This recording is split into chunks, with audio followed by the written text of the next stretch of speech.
위해서 하나님을 위해서 구별되다, 분리된 상태다. 하나님을 예배하는 데 있어서 또 헌신하기 위해서 구별된 것을 하기오시네라고 한 단어로 쓰고 있습니다. 또 다른 단어로는 호시오테스라고 하는 단어인데, 하나님 앞에서 의로운 삶, 외적으로는 의로운 삶, 내적으로는 하나님 앞에서 순결한 상태를 성결이라고 합니다. 성결. 그러면 성결한 삶은 하나님을 위해서 구별되고 의롭고 순결하게 사는 삶을 성결한 삶이라고 합니다. 좀 더 쉽게 말하면 우리의 마음 중심에서 하나님을 사랑하는 삶과 이웃을 사랑하는 삶이 성결한 삶이 되는 것입니다. 여러분, 구약 성경에 나실인 그러면 삼손이 먼저 생각날 것입니다. 나실인 그러면 또 사무엘이 생각날 것입니다. 나실인의 정체성은 무엇입니까? 구별됨입니다. 구별됨. 머리에 삭도를 대지 말고 부정한 것을 가까이 하지 말고 독주를 마시지 말라고 하는 이 구별된, 성별된 삶이 나실인의 정체성이라고 할 수가 있습니다. 오늘 성결교회 주일을 맞이해서 우리는 성결교회의 정체성이 바로 이 성결, 거룩함에 있다는 사실을 기억하면서 우리가 말이 아닌 삶으로 이 성결한 삶을, 구별된 삶을 살아갈 수 있는 우리 모두가 되기를 축복합니다. 성결, 거룩하라고 하는 것은 하나님의 명령입니다. 예레미야 19장 2절에 이렇게 말씀했습니다. 우리 자막 글씨가 작아서 보일지는 모르겠지만 여러분 눈을 크게 뜨고 보면 보일 겁니다. 한번 읽어보겠습니다. 시작.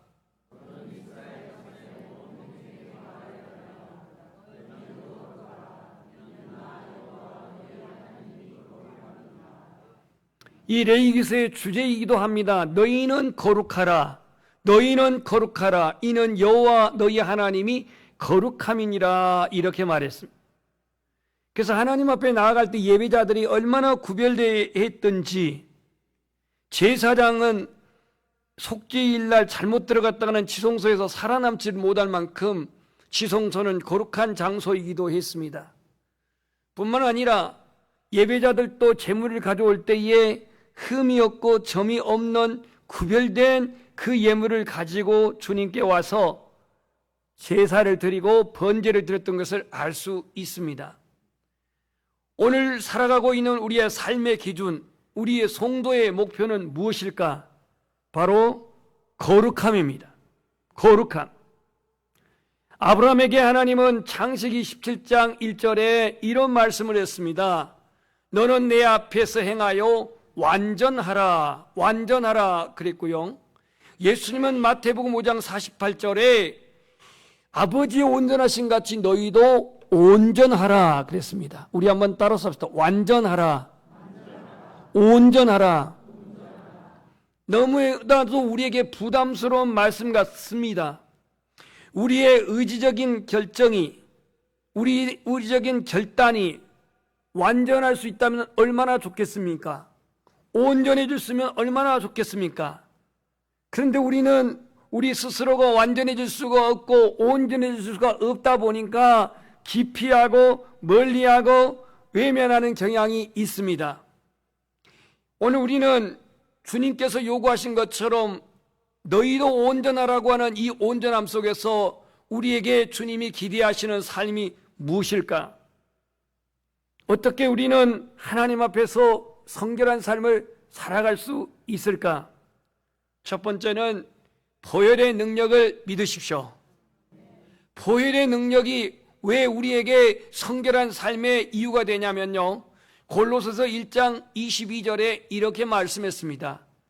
그의 육체의 죽음으로 말미암아 화목케 하사 너희를 어떻게 하고 거룩하고 흠없고 책망할 것이 없는 자로 그 앞에 세우고자 함이라. 그러니까 우리를 거룩하게 하신 분이 누굽니까? 예수 그리스도입니다. 찬양만 부르지 말고 예수는 우리를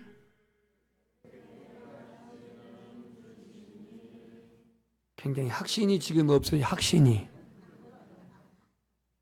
확신이 없다고. 이건 경상도 발음이고 확신이 없단 말이에요. 확신이. 그러면 주의 보혈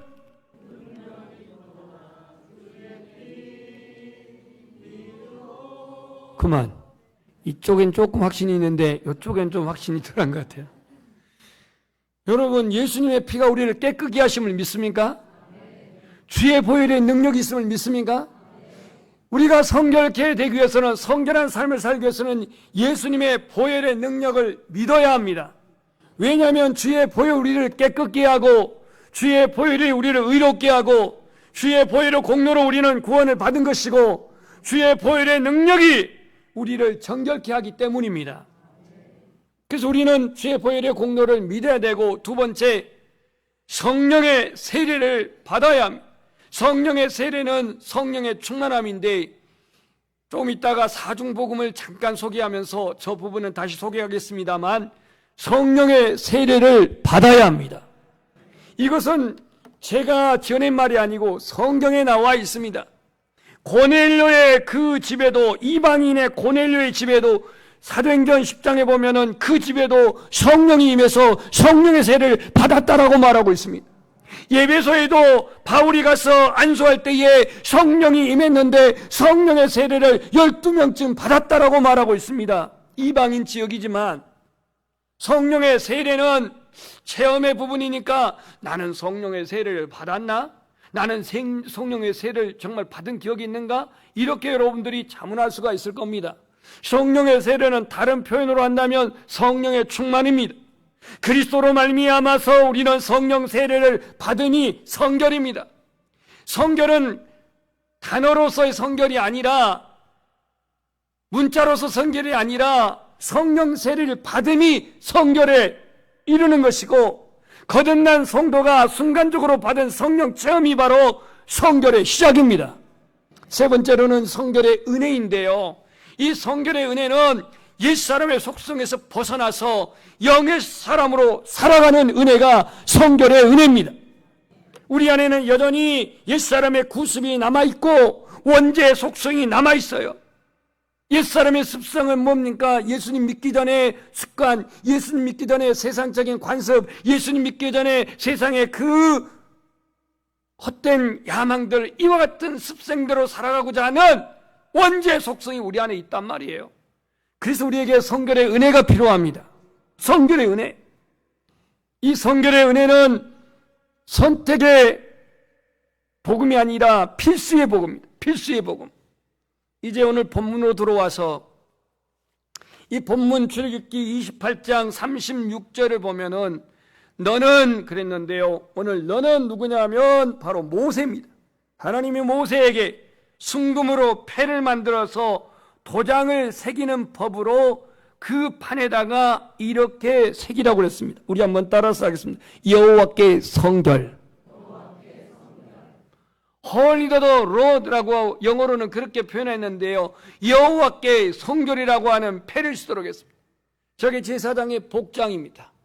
제사장의 복장, 맨 안에 있는 게 이제 속옷 흰색이고 겉에 있는 옷이 푸른색 겉옷이고 그 다음에 금 색깔이 있는 것이 에봇입니다. 저 에봇은 제사장만, 대제사장만 입을 수가 있는데 앞에 보면은 12지파를 상징한 보석들이 붙어 있습니다. 괜히 또 여러분 보석 생각하면 은혜 안 되니까 저 당시에는 저게 아주 최고의 보석이었지만 지금 별로 가치 없으니까 너무 눈독 들이지 마세요.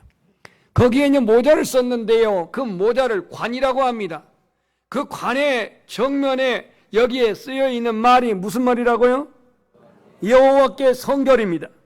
그러면 제가 여러분 설교 때마다 여기다 여호와께 성결하고 쓰고 나오면은 여러분 무지 부담스럽겠죠? 아닐 것 같아요? 어젯밤 한잔했던 분, 나 성결하지 않았는데, 어젯밤 집안에서 뭐니 감정적으로 싸웠던 사람들, 이게 뭐 성결이라고 하는 걸 붙이고 나오면 얼마나 부담스럽겠습니까? 저도 부담스러워요, 그렇게 쓰고 나오면. 그런데요, 이 아론이 저 이번 대제사장의 관을 쓰고 머리에 여호와께 성결이라고 하는 패를 붙이고 나와 있는데요, 이것은 하나님이 선민 백성들로 하여금 거룩함을 추구하며 구별된 삶을 소원하시는 하나님의 뜻이 담겨 있어요. 오늘 우리는 이 시간에 구별한 성결한 시간을 주님께 예배로 드리고 있습니다. 여러분들이 헌금은 그냥 쓰다 남은 세상적인 돈의 mon이라고 하는 개념이 아니라 하나님께 구별된 성별된 예물인 거예요. 여러분들이 봉사하는 그 봉사는 그냥 사회적인 봉사도 같은 봉사일 것 같지만 하나님의 나라를 세우고 하나님이 선택한 백성들을 섬기도록 그렇게 손에 수고하는 이 봉사는 성별된 섬김입니다. 그래서 하나님은 성결 거룩하심을 강조한 그러한 이유가 있죠. 제사장은 물론 모든 예배자들에게 각성을 하며 구별된 삶을 살라고 머리에 이 성결을 여호와께 성결을 붙였던 겁니다. 오늘날 우리 환경은 너무 혼탁하고 음란한 현실을 살아가고 있습니다. 혼란과 거짓이 난무한 이 시대에 성결한 삶이 능력입니다. 그리스도인의 능력은 성결한 삶에 있습니다. 월요일부터 수요일까지 기도원에 있었는데 그 기도원에 있다 보니까 광주 쪽에서 많은 목사님들이 와서 이렇게 말씀도 전하고 또 그 큰 한 6만 평 되는 기도원을 이렇게 자기들의 그 달란트대로 섬기더라고요. 포크레인을 잘 다루는 목사님은 포크레인으로 여러 가지 그러한 정원을 가꾸기도 하고요. 그런데 월요일날 강사로 오신 합동 측 목사님, 교회가 제법 조금 규모가 있는 교회였는데요. 이 목사님과 이제 화요일날 낮에 교제를 좀 하게 되었습니다. 이분은 집안 대대로 장로교 신앙 집안이었습니다. 합동 측. 그분이 말합니다. 장로교회는 절대 예정이라고 하는 교리 속에서 은혜는 강조하지만 성령의 체험과 삶의 변화가 취약하다고 본인의 입으로 말합니다. 그러니까 절대 예정을 강조한 가운데에 성령의 체험이나 삶의 변화가 취약하다는 거예요. 제가 성결교회에서 그런 말을 했는지 모르지만 여러분, 말씀이 육신을 입고 오신 분이 누구예요? 예수님이시죠. 그럼 예수님이 이 땅에 오셔가지고 주님이 말씀하시기를 나는 길이요 진리요 생명이니 나로 말미암지 않고는 아버지께로 올 자가 없다고 그랬죠.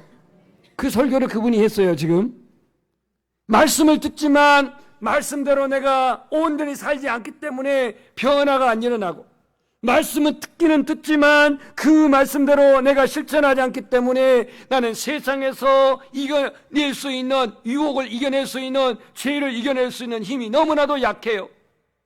그래서 여전히 빛 가운데 산다 하지만 어둠이 나를 지배할 때가 많잖아요. 여러분, 말씀대로 믿고 말씀대로 살아야, 말씀대로 믿고 말씀대로 살아야 그 말씀이 내게 빛이 됩니다. 그 말씀이 내게 능력입니다. 그 말씀이 죄를 이길 수 있는 힘이 됩니다. 그 하나님의 말씀대로 살아내야 내 삶 속에서 열매를 거둘 수가 있습니다. 오늘 내가 말씀대로 살지 않을 때면 내 자신이 죽어지지 않기 때문에 조금 헌신한 것이 내 자랑이 되고, 조금 희생한 것이 내 공로가 되고, 조금 내가 하나님께 수고한 것이 내 의의를 드러내는 수단이 될 때가 있는데요. 오늘 이 성결의 복음을 통해서 우리 자신이 하나님의 말씀 안에서 중생의 체험과 성결의 체험과 신의의 체험과 이 죄인의 소망으로 충만하시기를 소망합니다. 그렇다면 오늘 성결한 삶의 성결교회의 중심 4가지 복음의 첫 번째가 중생의 복음인데, 여러분, 중생은요 기독교의 인문이라고도 표현하고 있고 천국 시민이 자격을 갖춰야 할 유일한 도리라고 말합니다. 예수님께서 요한복음 3장 3절에 저렇게 말했습니다. 우리 한번 읽어봅시다. 시작. 저거 제가 말한 거예요? 예수님 말한 거예요? 예수님 말한 거예요. 저 거듭나지 아니하면, 요것은 이 순수한 한국말이고, 저걸 하문으로 말하면 중생하지 아니하면 하나님 나라에 볼 수 없다, 하나님 나라에 들어갈 수 없다, 이런 말을 합니다. 그렇기 때문에 거듭나야, 중생해야 천국 시민의 자격을 갖추는 거예요. 아멘. 그럼 거듭나면 뭐냐? 영으로 출생하는 겁니다. born again이라고 하지만 중생은 영으로 출생하는 거예요. 이건 신비에 속한 영역이에요. 신비의 부분이에요. 영적 변화예요. 우리는 이 중생이라고 하는 거듭남의 확신이 없다 보니까 구원의 확신이 결여되어 있어요. 결여되어 있어요.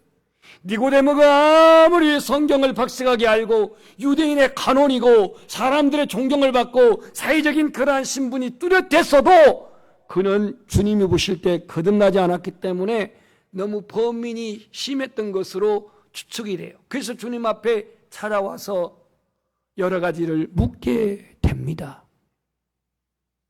거듭남은요, 우리가 죄인임을 인정하고 예수님의 속죄의 피를 통해서 내가 구원을 받을 수 있다라고 하는 그 구원의 주 예수님을 믿을 때 우리 안에 성령으로 말미암아서 변화되는 것이 거듭남입니다.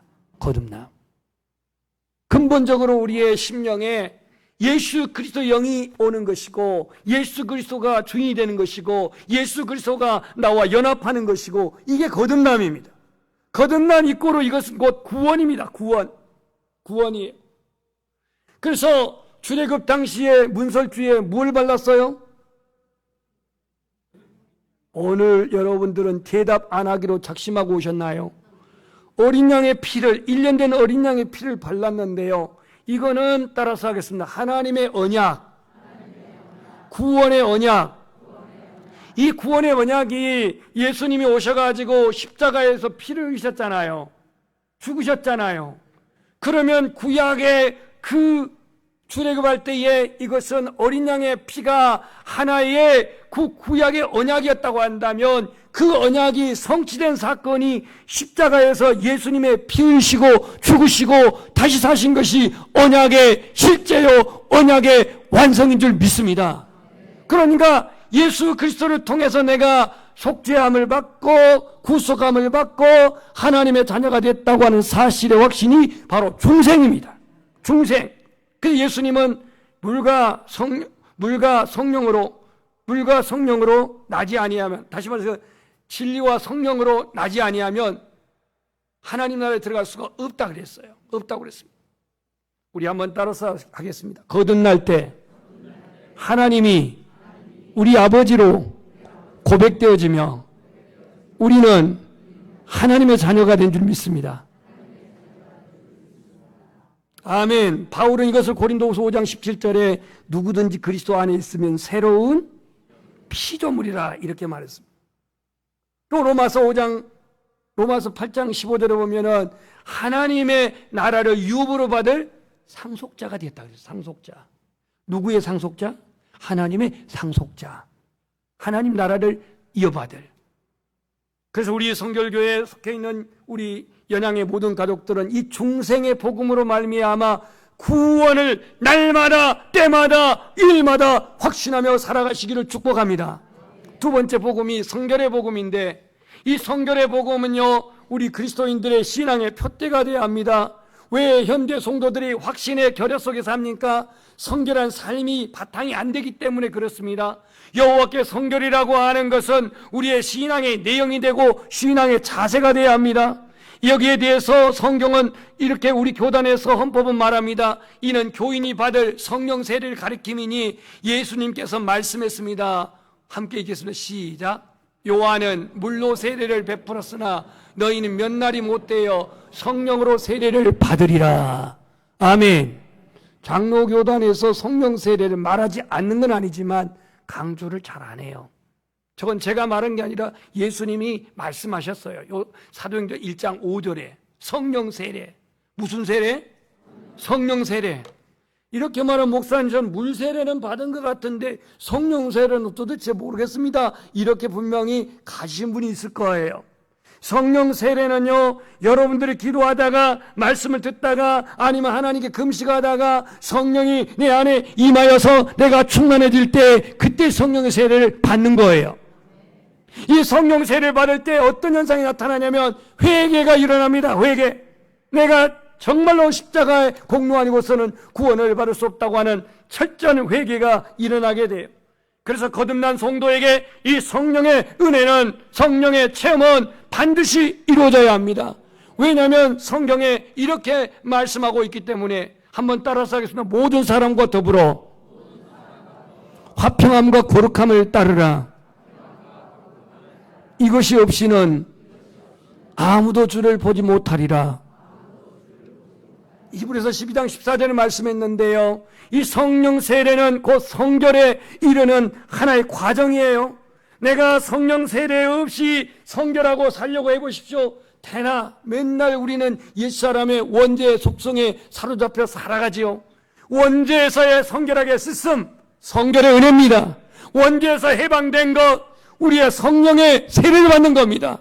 이 성령 세례는 필수입니다. 이를 통해서 우리는 하나님 앞에서 내 의지적인 노력의 선행의 결과의 물이 성결한 삶이 아니라 성령 세례를 통하여, 성결의 은혜를 통하여 우리의 심령이 죄를 이길 수 있는 현저한 힘이 성결한 은혜에서, 성령의 체험에서, 성령의 기름 부음에서 나타난 결과인 줄 믿습니다. 노아는 창세기 6장 9절에 보니까 의인이었고 당대의 완전한 자라고 했습니다. 욥은 온전하여 정직하고 하나님을 경외하여 해서 악에서 떠난 자라고 했습니다. 일찍이 노아도 욥도 그 안에 성결의 은혜로 말미암아 당대 완전하게, 그리고 하나님 앞에 정직하고 악에서 떠난 자로 표현하고 있습니다. 세 번째가 신유의 복음입니다. 조금 빨리 나가겠습니다. 신유의 복음은요, 신자가 하나님의 보호로 항상 건강하게 살아가는 거 신유입니다.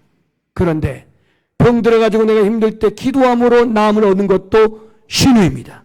그래서 오늘 우리 교단의 헌법은 하나님의 은혜로 건강하게 살아가는 것과 혹은 병 들었을 때 하나님께 기도함으로 나음을 얻는 것이니, 이 은사는 우리 육신을 완전케 하는 복음이라 그랬습니다. 우리의 육신을 완전케 하는 복음, 성결이 우리의 영혼을 완전케 하는 복음이라 한다면, 신유는 우리 육체를 완전케 하는 복음입니다.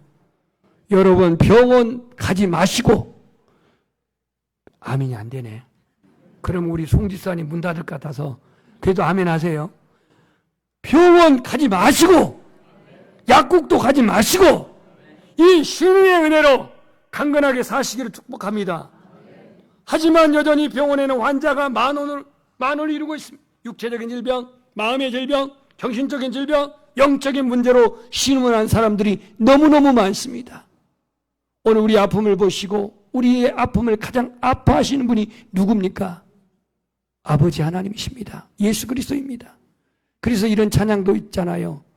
그는 내 마음을 고치시고.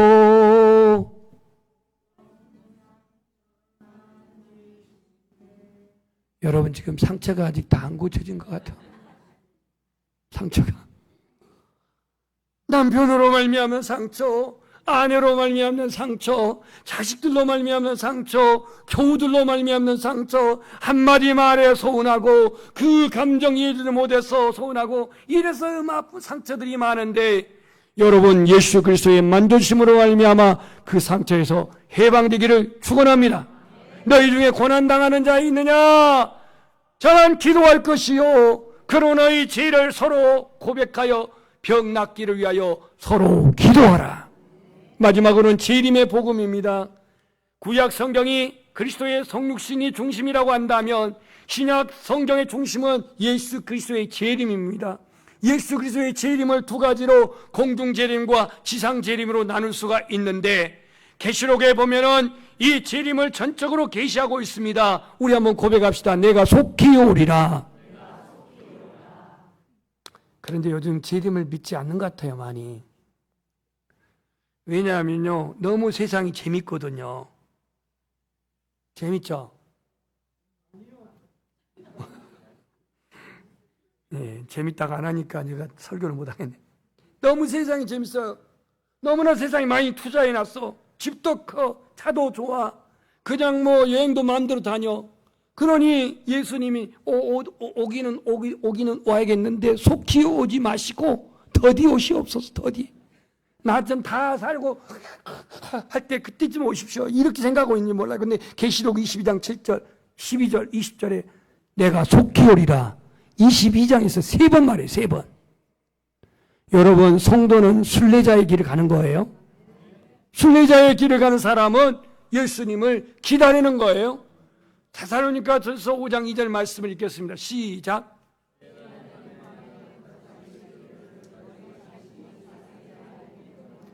주의 날은 밤에 도적같이 이룰 줄 너희 자신 자세히 알기 때문이라 그랬는데요. 예수님은 다락방 설교에서 말씀했습니다. 내가 곧 오를 것이다. 내가 다시 올 것이다. 처소를 예비하는 곳에 너희들도 나 있는 곳에 있게 하리라고 약속하시면서 주님은 제자들의 곁을 떠났던 것을 알 수 있습니다. 오늘 성결주의를 맞이하여서 이 하나님 말씀을 우리 한번 적용해 봅시다. 첫 번째, 하나님의 뜻은 너희의 거룩함이라 말씀했는데, 정말로 거룩하기를 원한다면 성령을 따라 살아가시기를 바랍니다.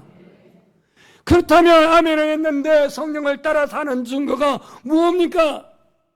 갈라디아서로 보면은 두 가지의 삶의 유형이 있는데, 하나는 육체의 본능대로, 육체의 욕심대로, 자기 하고 싶은 대로 육체의 소욕대로 살아가는 삶의 내용이 있고, 하나는 성령을 쫓아 살아가는 삶의 내용이 있는데, 이 두 가지는 우리 안에 다 존재하고 있어요.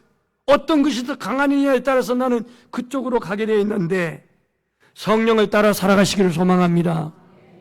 구원을 받았다고 확신하는 나 없어져 버렸네. 그만하라는 얘기인가?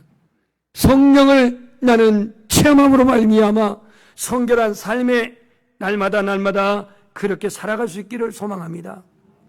내가 예수님의 증인으로 살아가려면요, 내가 성령 체험이 분명할 때에 하지 말라고 해도 합니다. 왜냐하면 주님이 말했잖아요. 말하게 하신 이는 너희가 아니요 너희 안에 성령님이라 그랬어요. 말하게 하신 이는 너희가 아니라 너희 안에 가신 성령님이라. 복음 증인의 삶을 살기로 원한다면 내가 성령 충만할 때에 그 성령이 증거하게 하실 줄 믿습니다. 마음이 정결한 자는 복이 있습니다. 그 복은 하나님을 볼 것이라 그랬는데, 오늘 무릇 지킬 만한 것 중에 너희 마음을 지키라. 생명의 근원이 이에서 남이니라고 잠언 4장 23절에 말씀한 것처럼, 내가 성결한 자로의 삶을 살기로 원한다면 빛 가운데 거하십시오. 에베소 5장 8절에 보면 빛의 자녀들처럼 행하라. 이제는 주 안에서 너희가 어둠이 아니라 빛이라. 빛의 얼마는 모든 착함과 의로움과 진실함이라고 말한 것처럼, 이 교단 성결교회 기념주의를 맞이하여서 118년 전 5월 31일 날 성결교회 세워졌어요. 같은 1907년 봄 4월 달에 장대인 교회에 우리나라 최초의 부흥 역사가 일어난 그때가 바로 4월이에요. 어쩌면 성결교회의 열매는 장대인 교회 회개와 장대인 교회 부흥의 역사로 바로 그 열매가 우리가 속해 있는 기독교대한 성결교회의 열매인 것을 믿습니다. 찬양하겠습니다. 성결의 노래라고 하는 좀 생소한 노래인데요. 1년에 한 번 딱 불러보는 노래인데 그냥 반주에 맞춰서 그냥 하겠습니다.